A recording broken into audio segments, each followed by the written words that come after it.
Serdecznie zapraszam do odcinka 12 playlisty Jak to działa pod tytułem Miska ryżu część 2.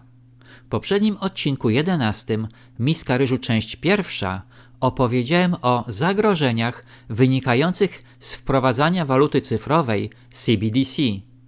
W tym odcinku opowiem, w jaki sposób międzynarodowi lichwiarze zaczęli wprowadzać CBDC i jak tłumaczą rzekomą nieuchronność tej procedury.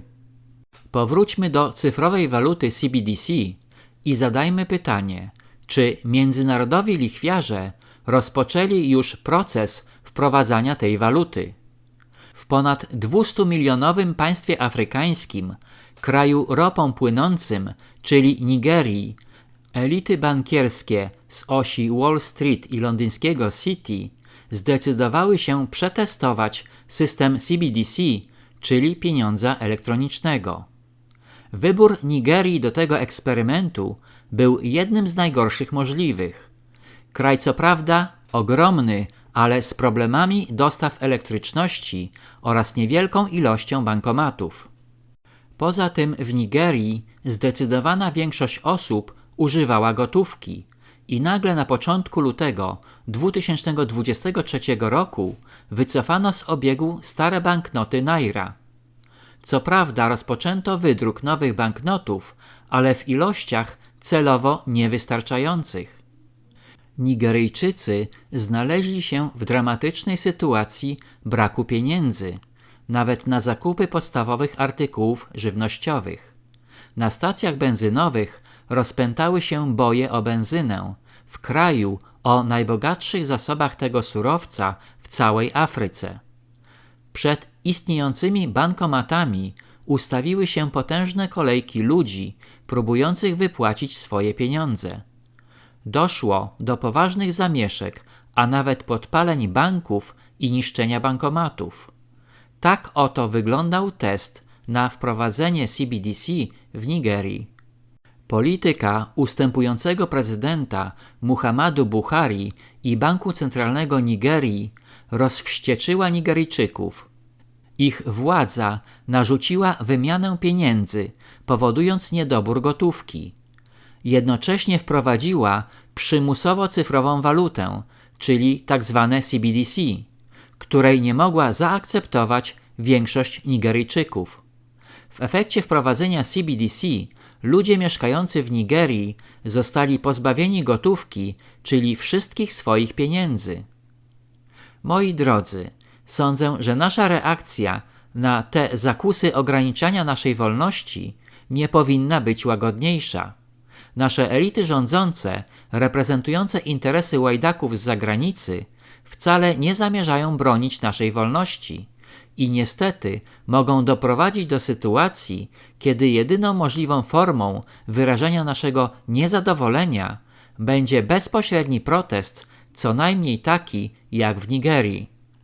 Źródła podają, że w Nigerii aż 32% obywateli to analfabeci, a więc mamy dużą przewagę przynajmniej w tej dziedzinie. W jaki sposób banki centralne i państwa tłumaczą zamiar lub konieczność wprowadzenia CBDC? Argument pierwszy. Wprowadzenie CBDC jest uzasadniane potrzebą walki z przestępczością, terroryzmem i korupcją. Są to tylko wyświechtane hasła manipulatorów bankowych, nie mogą być usprawiedliwieniem całkowitego ograniczenia naszej wolności przez elity bankierskie. Argument drugi.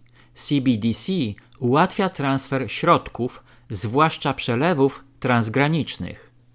Transfery środków odbywają się już skutecznie od wielu lat i nie ma potrzeby wprowadzania CBDC. Argument trzeci. CBDC jest emitowane przez bank centralny, czyli instytucję najwyższego zaufania publicznego.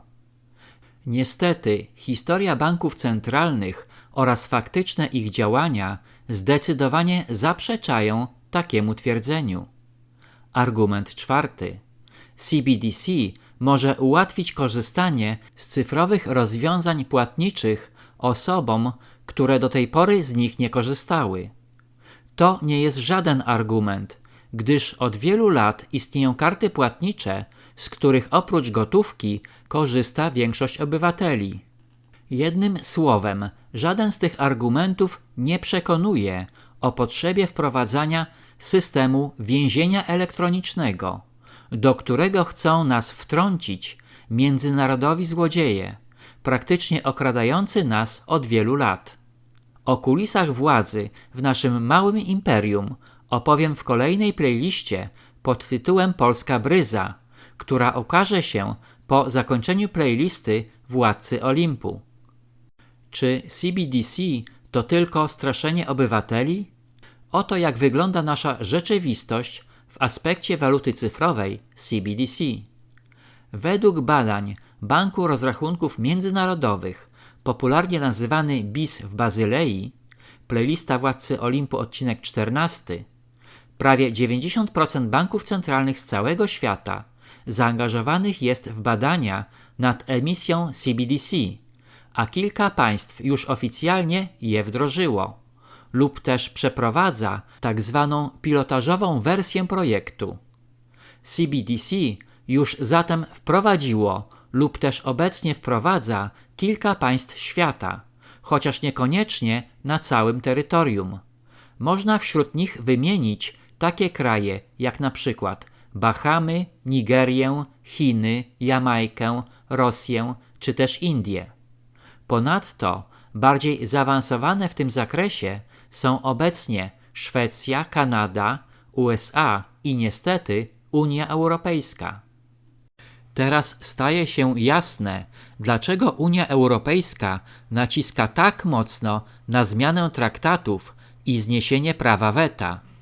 Jest to działanie z premedytacją, zapewniające pozbawienie nas możliwości sprzeciwu i narzucenie tego wrogiego dla naszej suwerenności procederu.